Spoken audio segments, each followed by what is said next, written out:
Hi friends, welcome back to my channel Pushpaji kitchen.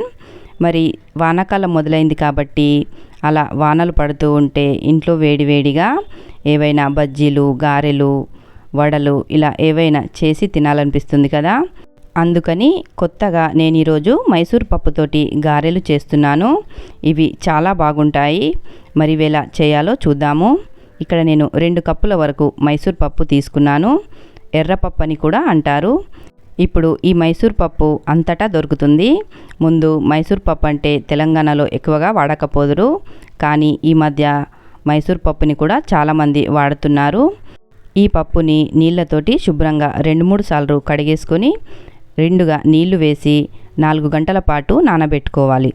చూడండి, 4 గంటల తర్వాత పప్పు చక్కగా నానిపోయింది కదూ. ఈ విధంగా నానిన పప్పుని హోల్స్ ఉండే గిన్నెలో వేసుకొని నీళ్ళన్నీ వడగట్టేసుకోవాలి.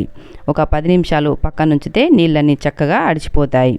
ఈలోపు మనము 1 కప్పు వరకు పొవా తీసుకొని ఈ పొవాని మిక్సీ జారీలో వేసుకొని చక్కగా పౌడర్ లాగా మిక్సీ పట్టి తీసుకోవాలి. ఇందులో నీళ్ళేమి వేయకూడదు, అలాగే డ్రైగా పౌడర్ లాగా చేసి తీసుకోవాలి. చూడండి, ఈ విధంగా పౌడర్ లాగా అయిపోయిన తర్వాత ఒక గిన్నెలోకి తీసుకొని రెడీగా పక్కన ఉంచుకోవాలి. తర్వాత పప్పుని మిక్సీ పట్టుకోవాలి. అంతకంటే ముందుగా 2-3 టీ స్పూన్ల పప్పుని అంటే నానిన పప్పుని ఒక గిన్నెలోకి తీసుకొని పక్కన ఉంచుకోవాలి. ఆ తర్వాత మిక్సీలో ఎంతైతే పప్పు పడుతుందో అంత పప్పుని వేసుకొని ఇందులో 4-5 పచ్చిమిర్చీలు, ఎల్లిపాయలు, 1 టీ స్పూన్ వరకు ధనియాలు, అలాగే 1/2 టీ స్పూన్ వరకు జీలకర్ర వేసి నీళ్లు వేయకుండా చక్కగా మిక్సీ పట్టి తీసుకోవాలి. చూడండి, ఈ విధంగా కొద్దిగా బరకగా ఉండేలా మిక్సీ పట్టి తీసుకోవాలి. మిగతా పప్పుని కూడా ఇదే విధంగా మిక్సీ పట్టేసుకొని ఒక బౌల్లోకి తీసుకోవాలి. అయితే ఈ పప్పుని మిక్సీ పట్టేటప్పుడు ఒకవేళ సరిగా తిరగకపోతే జస్ట్ 2 టీ స్పూన్ల వరకు నీళ్లు వేసుకోవాలి. అవసరం ఉంటే తప్ప నీళ్లు వేయకండి. ఇప్పుడు ఇందులోనే మనం ముందుగా మిక్సీ పట్టి ఉంచుకున్న అటుకుల పొడి వేసుకోవాలి. అలాగే 1/2 టీ స్పూన్ వరకు పసుపు, 1/2 టీ స్పూన్ వరకు కారము, ఉప్పు తగినంత వేసుకోవాలి. నేను ఇక్కడ 1½ వరకు వేసుకున్నాను. అలాగే 2 ఉల్లిపాయల్ని ఈ విధంగా సన్నగా కట్ చేసుకొని వేసుకోవాలి. సన్నగా కట్ చేసుకున్న కొత్తిమీర వేసుకోవాలి. కొద్దిగా కరివేపాకు సన్నగా కట్ చేసుకొని వేసుకోవాలి. అలాగే మనం ముందుగా తీసి పక్కనుంచుకున్న నానిన పప్పుని కూడా వేసుకోవాలి. ఇదంతా వేసుకొని చక్కగా కలిపేసుకోవాలి. అయితే మనం అటుకుల పొడి వేసుకున్నాం కదా, అటుకుల పొడి వేసుకోవడం వల్ల చక్కగా మనకు వడలాగా షేప్లోకి వస్తుందన్నమాట. అందుకని చెప్పి మీరు అటుకుల పొడి వేసేటప్పుడు ఒకవేళ ముద్దలాగా రాకపోతే ఇంకా కొద్దిగా అటుకులని పొడి చేసి వేసుకోవచ్చు. నాకైతే ఇక్కడ 2 కప్పుల పప్పుకి 1 కప్పు అటుకుల పొడి సరిగ్గా సరిపోయింది. అందుకని ఇలా అటుకుల పొడి వేసుకుంటే చక్కగా ఈ విధంగా మనకి బైండింగ్ చాలా బాగా వస్తుంది. చూస్తున్నారు కదా, ఇలా గారెలాగా రావాలన్నమాట. ఇప్పుడు గారెలు చేసుకునే ముందు చేతికి చక్కగా నూనె రాసుకొని మనకు కావలసినంత పిండిని తీసుకొని కావలసిన సైజులో చేసుకోవచ్చు. అయితే కొత్త వాళ్ళు ఎవరైనా గారెలు చేస్తుంటే వాళ్ళకి ఈ విధంగా చేతి మీద రాకపోతే ఒక ప్లాస్టిక్ కవర్ని తీసుకొని దానికి నూనె రాసి చక్కగా ఈ విధంగా గారెలాగా చేసుకోవాలి. ఈ గారెలని మరీ లావుగా కాకుండా సన్నగా కాకుండా ఈ విధంగా మీడియం సైజులో చేసుకోవాలి.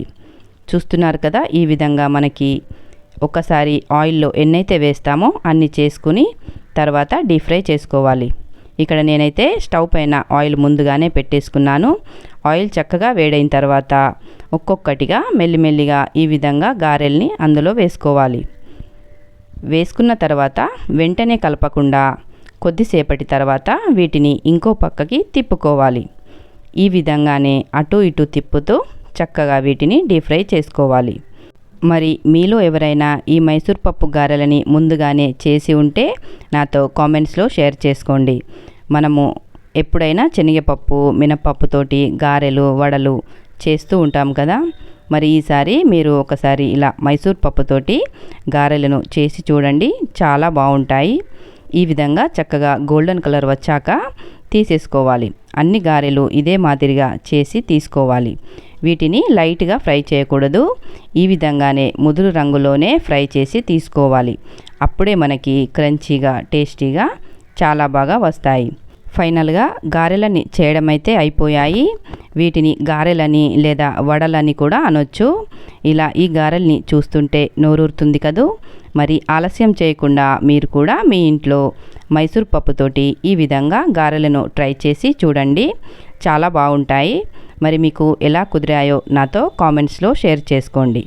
ఇక ఇప్పటి నుంచి మన ఛానల్లో వారానికి 3 వీడియోలు అయితే తప్పకుండా అప్లోడ్ చేస్తాను.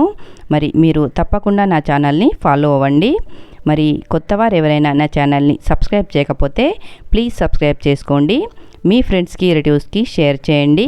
అలాగే లైక్ చేయడం మాత్రం మర్చిపోకండి. Thank you for watching.